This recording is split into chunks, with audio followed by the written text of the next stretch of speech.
¿Cuántas veces nos hemos quedado mirando un disco de vinilo girar y girar y girar?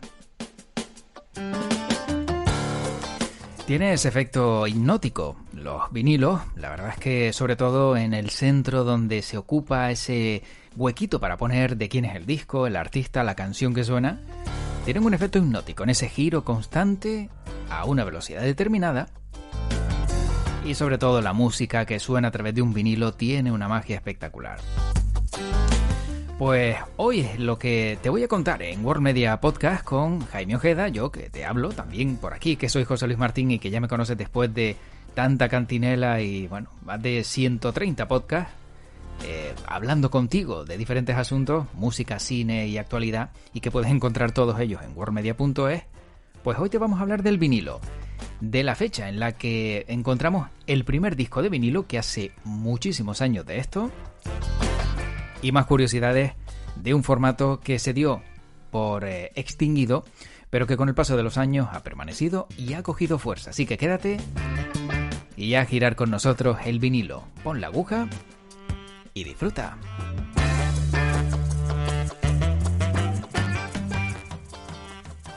Pues vamos a hablar sobre los vinilos y sobre el origen y otro salto en el tiempo que nos vamos a dar en este capítulo, justo con Jaime, como digo, que ya está al otro lado. Jaime, ¿qué tal? ¿Cómo estás? Hola, ¿qué tal, José Luis? Pues muy bien, muy bien. Encantado de estar de nuevo en otro capítulo de este podcast. También, bueno, pues hoy como tú dices, con un salto en el tiempo para irnos a por uno de los formatos míticos, imprescindibles, y yo creo que el más histórico, ¿no? Digamos el más señero, y hacer un poquitito de historia porque la verdad que yo creo que se merece el vinilo, se merece que hablemos un poco de él y cuáles fueron sus orígenes. Sí, efectivamente, porque además fue un formato, es curioso, que, claro, se peligró o peligró su desaparición, nunca llegó a desaparecer del todo. Cierto es que prácticamente casi pues no lo encontramos más, pero luego volvió a resurgir, ¿no? Pero nos tenemos que remontar, Jaime, como yo decía, en esa máquina del tiempo que últimamente estamos cogiendo a un siglo casi antes, ¿no? En el que estamos ahora. Sí, e incluso un poquitito más. Un La poquito verdad más, claro. que un poquitito más porque, como todo, bueno, tiene, digamos, una fecha, digamos, que más o menos se ha consensuado como la de, digamos, la de su presentación o en la que se establece, porque digamos que el producto es cuando ha madurado, pero evidentemente todo producto que se comercializa tiene un pre, ¿no? Tiene una historia anterior para llegar a ese producto que finalmente es el que se presenta. Así que el vinilo, como tú bien dices, digamos que si buscamos en los grandes titulares y demás, pues ¿cuándo se presenta el primer vinilo o cuándo nace? Bueno, pues se suele poner la fecha de 1931, concretamente el 17 de septiembre de 1931, que es cuando aparece el primer disco de larga duración, digamos ese formato de 33 y un tercio, ¿no? Mm. De las revoluciones por minuto, que fueron presentadas además en el Savoy Plaza Hotel de Nueva York por el sello discográfico RCA Victor. Yo creo que de estos últimos 30 segundos que hemos hablado, igual hay que, para los oyentes más jóvenes, Mm. igual hay que hacer alguna aclaración o nota, ¿no? Y es que hay que comentar que los discos de vinilo, pues, digamos en su versión más moderna, tenían tres velocidades a las que podían ser reproducidos dependiendo del formato del disco y de cómo habían sido grabados. Normalmente, los LP, que son los vinilos, digamos, de un tamaño mayor que los singles, pues se reproducían a 33 y un tercio revoluciones por minuto para que, digamos, la velocidad de escucha fuera la correcta. Los singles a 45 y después había otra velocidad que eran 78 revoluciones por minuto, pero que era muy extraño encontrar discos. Al principio sí, pero luego esta velocidad se fue descartando y finalmente pues quedaron las 33 revoluciones por minuto y las 45. Las 33 para los LP y las 45 revoluciones por minuto para los singles. La verdad que José Luis habló de esto ahora y me parece la prehistoria, ¿no? Sí, porque además el Porque tercer formato yo no lo conocía, ojo, yo conocía 33, 45 y San se acabó. sí, sí, sí, el de 78, yo recuerdo alguna que otra vez, algún que otro vinilo que me regalaron con cuentos infantiles de tenerlo que poner a 78 revoluciones por minuto en un antiguo tocadiscos que tenían mis padres. ¿Mm? Así que bueno, de todas formas, José Luis, hablando de esta presentación, Sí. que la hizo con mucha ilusión el sello discográfico RCA Víctor ese 17 de septiembre del 31, digamos que esto estaba condenado al fracaso. ¿Y por qué? Pues al alto precio de los tocadiscos. Mm. Digamos, el aparato que reproducía los vinilos que se presentaban, ¿no? Y es que, fíjate tú, en el año 31, los tocadiscos, cuando salieron a la venta, costaban $95, que vienen siendo unos $1.400 de hoy en día. Uf, claro. Así que, imagínate, era un precio prohibitivo. Y me estoy acordando ahora, José Luis, Mm. de cuando grabamos el capítulo del CD, Sí. que yo daba el dato de que recuerdo el primer reproductor que vi yo en el escaparate de Discos Manzana, que costaba 100.000 pesetas de la época. Ah, sí, sí, es verdad. ¿Te acuerdas de ese Sí, sí, dato? sí, Que a sí, mí sí, además sí. se me quedó grabado, que dije, bueno, esto es imposible, esto está fuera de mi alcance totalmente. Siendo yo un chaval Mm, de 15, 16 años, ¿no? Todavía estudiando y demás, ¿no? mm. Pues, pues tenemos que tener en cuenta que en el año 31, $95, pues eran $1.400, que por supuesto estaba fuera del alcance de la mayoría de los ciudadanos, ¿no? Mm. Entonces, digamos que el vinilo, pues con esos antecedentes estaba condenado al fracaso, pero como todo, pues va teniendo su, digamos, su desarrollo, ¿no? Y también su historia anterior. Y vamos a contar un poquitito porque, según cuentan los libros de historia, fue el 8 de noviembre de 1887 cuando Emil Berliner patenta un nuevo sistema de grabación al que llamó gramofón, que era, bueno, un disco rudimentario desde esa época. Así que, bueno, pues tenemos que quedarnos con esa fecha, ¿no? También 1887, que digamos que esa sí que puede ser la fecha inicial cuando se presenta ese sistema de grabación, imagínate, ¿no? Estamos Mm. hablando ya de la prehistoria, ¿no? Del disco.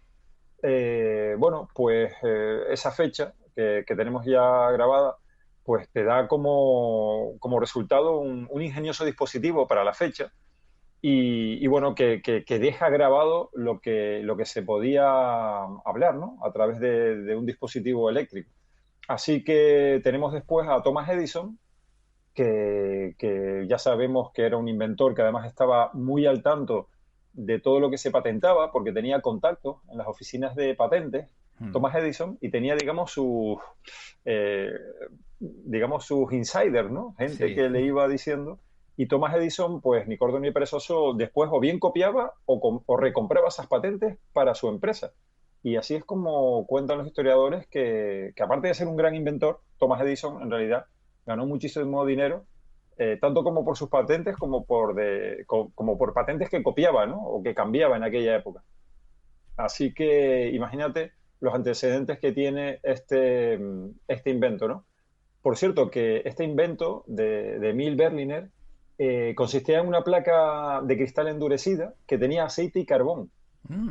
Y bueno, pues la marca que dejaba la aguja, se hacía un fotograbado y eso es lo que se permitía después reproducirlo con otras placas de metal para poder hacer nuevas copias. La verdad que era un sistema arcaico totalmente, pero bueno, funcionaba y se podían hacer copias de una forma rudimentaria, pero funcionaba. Esto fue evolucionando y Berliner sustituye esta placa por una de zinc recubierta de cera. Y con un ácido después, bueno, pues eso se podía moldear con una prensa y Mm. ahí ya tenemos los primeros discos de caucho endurecido que tenía un diámetro de 13 centímetros. ¿Y qué pasa? Que para escucharlos correctamente era necesario girar la manivela del gramófono, porque a todas estas los gramófonos de esa época eran manuales, Es verdad. 78 veces, sí, 78 veces por minuto. Bueno. Era las revoluciones por minuto que tú tenías que darle a la mano, 78 veces por minuto, para que se escuchara correctamente lo que se grababa con ese sistema, que digamos que ya ha sido más modernizado, ahora con zinc y cera, cambiando el aceite y el carbón. Así Jaime, que tú imagínate. pero eso implica 78 veces por minuto, implica más de un giro por segundo. O sea, un giro y Sí, poco, la porque verdad que claro, son 60 sí, sí. segundos, o sea que tienes que estar ahí dándole vueltas a una velocidad Ujú. endemoniada prácticamente. Sí, sí, sí. Tremendo, ¿Mm? tremendo. La verdad que bueno, pues era así como se Claro. tenía que realizar y claro, con los medios de aquella época y bueno, y Edison a todas estas que estaba, digamos, espoleado, ¿no? Por los adelantos de Berliner, que no solo había patentado ya en 1877 este invento, sino oye, que lo estaba mejorando. Entonces Edison dice, bueno, voy yo también a desarrollar mi propio dispositivo, ¿no? Porque vio que los gramófonos se empezaban a vender. Entonces él quería ya, bueno, pues empezar a tener también sus propios discos.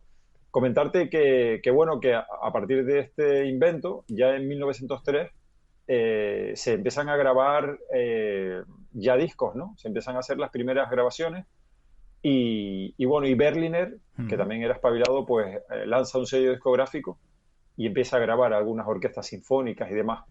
Así que, bueno, pues esos fueron los antecedentes digamos, de lo que luego serían los vinilos, ¿no? El gramófono. Pero, ¿qué pasa? Que era sonido monoaural. Mm. Y bueno, sonaba para la época bastante bien, pero todavía no teníamos sonido estereofónico. Y es Claro. aquí cuando, digamos, se quiere dar ese gran salto a sonido estereofónico, ¿no? Bueno, pues un sonido mono no te da esa sensación de espacialidad que sí te lo da el estéreo, y en eso se vuelcan los esfuerzos de todos esos años.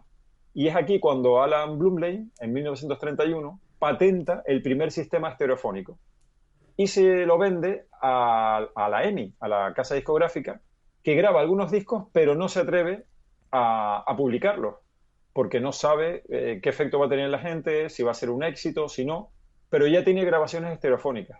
Así Mm. que, bueno, ya tenemos, oye, pues ya se va conformando, digamos, un mercado, ¿eh? Ya Sí. aquí estamos teniendo, digamos, ya hay grabaciones, ya hay grandes discográficas que se suman. Ahora el reto está en que bajen los precios de los tocadiscos, recordemos que eran pues $95 de la época. Bueno, en definitiva, que empiezan a pasar los años y la tecnología va avanzando muy poquito a poco, José Luis. No es como ahora Mm. que la tecnología pues avanza a pasos agigantados, ¿no? En aquella época costaba mucho más desarrollar los productos, escalarlos, bueno, era muy difícil. De hecho, no es hasta 1948 cuando el vinilo vuelve a ver la luz. Así que pasan unos cuantos añitos, tantos como 17. Así que empiezan a salir, digamos, de nuevo discos porque Columbia CBS, otra gran discográfica, bueno, pues ella invierte dinero y presenta un LP de 33 revoluciones por minuto muy mejorado con esta nueva tecnología estereofónica. Entonces, bueno, pues ellos, Columbia, sí que deciden apostar por el formato y ellos piensan que es el formato de grabación del futuro. Y Claro. entonces, bueno, pues empiezan a invertir y aquí la Columbia, bueno, pues hace un movimiento que podía haber sido muy interesante, pero como siempre, la guerra entre compañías no lo permite. Y es que Columbia, CBS, quiere evitar una guerra de formatos, porque ellos tienen su formato de vinilo Mm. y RCA Victor tienen otro. Entonces, Columbia le dice, oye, vamos a llegar a un acuerdo y vamos a ofrecer ambos el mismo formato, nos va a venir bien, porque digamos que el material que vamos a poder editar va a ser mayor, tú con lo tuyo, yo con lo mío, y vamos a tener un público que al final va a comprar de los dos y va a ser mejor. Pero al final RCA Victor dice que no lo quiere hacer, y en lugar de usar la tecnología de Columbia, que había invertido mucho dinero, RCA Victor pues lanza un disco de 7 pulgadas y de 45 revoluciones por minuto en 1949 y ya ahí se produce, curioso José Luis, el nombre que se le dio a este enfrentamiento se llamó la Batalla de las Velocidades. Qué bueno. Porque, sí, porque Mm. Columbia CBS trabajaba a 33 y Mm. RCA Victor trabajaba a 45 revoluciones por minuto. Claro. Pero, vamos, estaba ahí la guerra planteada. Adelantamos que RCA la perdió. ¿Por Mm. qué? Porque su velocidad, digamos, el formato que lanzó de 45 revoluciones por minuto, su capacidad máxima, por eso se utilizó luego para los singles, es de 4 minutos y medio por cada lado. Mm, Sin embargo, el de 33 revoluciones por minuto podía contener mucho más. Podía contener hasta 22 minutos de música por cada lado. claro. Y en aquella época, por ejemplo, era más que suficiente para las sinfonías o para los espectáculos de Broadway, que fue lo primero que se empezó a editar. Además, Columbia sigue mejorando la tecnología y lanza un sistema llamado Microgroove que asegura que sus discos suenan mucho mejor que los de 45 revoluciones por minuto. Así que digamos que RCA Victor pierde esta batalla y pierde una enorme cuota de mercado frente a Columbia. Así que, como puedes ver, José Uf, Luis, esto de la batalla de los formatos que luego se dio con el VHS, con el Betamax y con el Sistema 2000, luego con los formatos después de Laserdisc, sí. el DAT, el El minidisc, minidisc, o sea que exacto. Ujú. sí, siempre ha existido, siempre ha existido. Después también con los códecs que se utilizan actualmente también hubo una Mm, pequeña batalla es entre verdad. el códec de Apple, el MP3. Sí. Bueno, al final cada compañía lanza su estándar o lo que tratan que sea un estándar y al final, como siempre, la gente es la que dicta, ¿no? El consumidor. Y al final, pues el MP3 ha sido el claro vencedor y bueno, pues ya vemos que también con esto del vinilo, aunque estemos hablando de décadas muy, muy, muy atrás, Ujú. vemos que las compañías desde esa época tenían ya la mala costumbre de no llegar a acuerdos y de no lanzar un solo estándar, sino de cada uno tener, querer tener las suyas, ¿no? Fíjate qué error. Bueno, Al ¿sí? final estamos en lo mismo de conflictos entre grandes artistas, grupos, grandes distribuidoras. Llega a un acuerdo. Puedes copar el mercado y no tienes que estar implementando, mejorando, gastándote mucho más dinero por superar al otro, cuando ambas partes se pueden llevar un buen trozo del pastel y sacar un buen producto con artistas y músicos, que sería quizá donde puede estar la competición, no en el formato en sí, pero como dices, bueno, al final esto ganan unos y pierden otros, ¿no? Que parece que siempre es la misma pelea. Sí, sí, exactamente, es lo que ocurre, ¿no? Al final, ¿qué pasa? Que RSA Victor, Hmm. pues tiene que pagarle la patente a Columbia, ¿no? Porque al final dice, oye, vamos a tener que hacer LP y no queda otra. Y claro, tiene que pasar por caja y pagarle a Columbia CBS por utilizar esa patente, ¿no? Eso sí, después RCA, pues con el poder que tenía, ¿no? Hay que recordar o hay que comentar que era una gran discográfica RCA Victor, entre las 5 más potentes del mundo en aquella época, pues empieza a investigar y lanza un sistema que se llama Living Stereo, lo que en aquella época se llamaban los Shared Dogs, que se lanzaron entre 1958 y 1964, que José Luis, según dicen los expertos, Hmm. siguen siendo las grabaciones con mejor sonido jamás realizadas. Anda. Sí, sí, sí, esto, bueno, pues yo creo que es un dato a investigar Hmm, sí. y muy curioso porque, bueno, es afirmación de los ingenieros de sonido y demás, ¿no?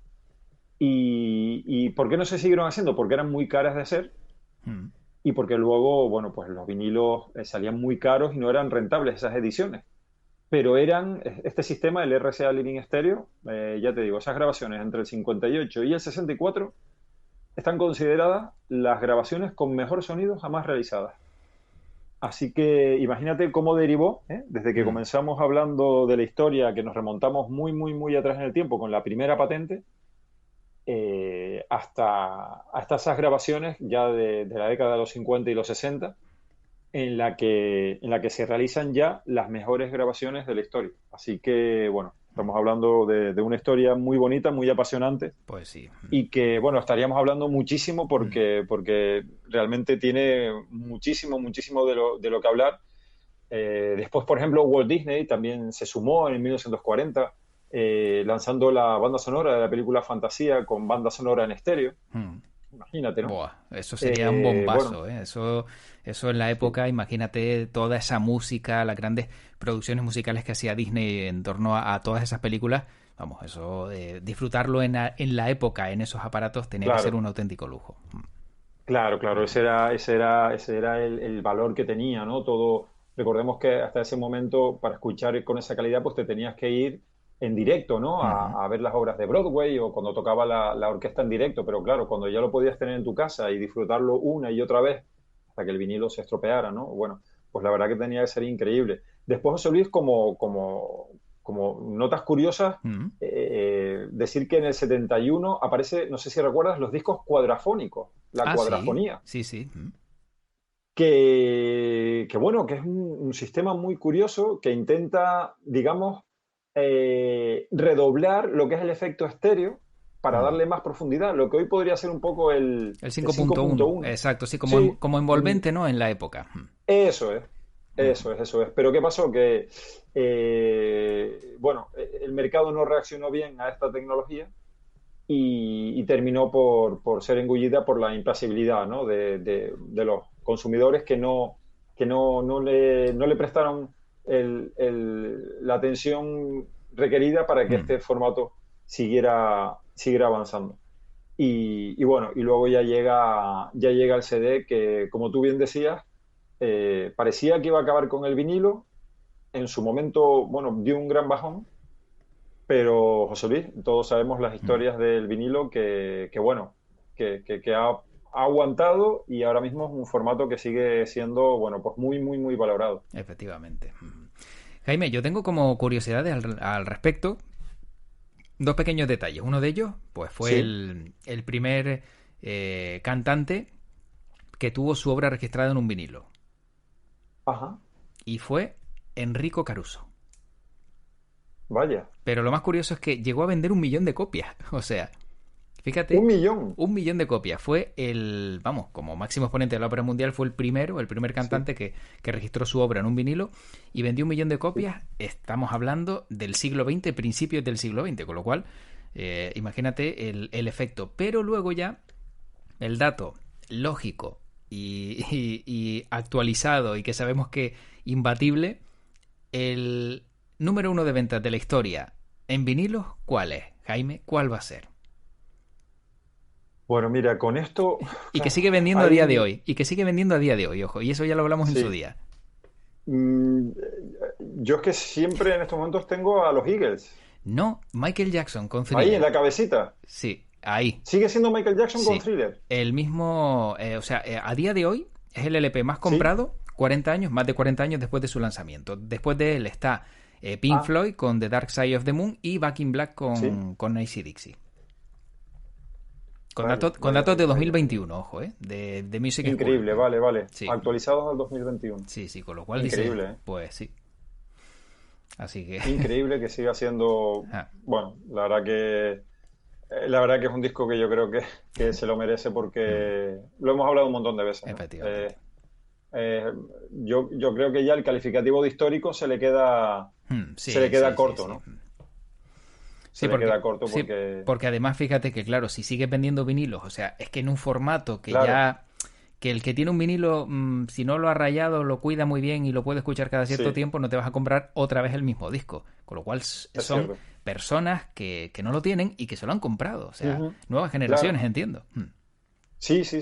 Claro, claro, nuevas generaciones que lo compran pues, porque lo quieren tener y lo quieren escuchar en vinilo y es un disco que yo creo que ya, bueno, pues pasarán los siglos y yo creo que Sí, seguirá siendo el disco, ¿no? efectivamente. Seguirá siendo el disco, la Claro, verdad que increíble. en este caso, Qué buen dato. el dato es, el que sigue siendo número uno de ventas, no es que es el que más haya vendido, ojo, sino el que más se sigue vendiendo después de 40 años. Vale, te entiendo, te O sea, entiendo. Yo creo que claro, ahí fue mi claro. confusión, porque yo siempre tengo, bueno, pues ese, el Hotel California de los Eagles. Exacto, claro, es el que Lo más tengo sigue ahí como, vendiendo. Entonces, claro, después de 40 años sigue vendiendo, con lo cual claro, sigue subiendo. claro, claro.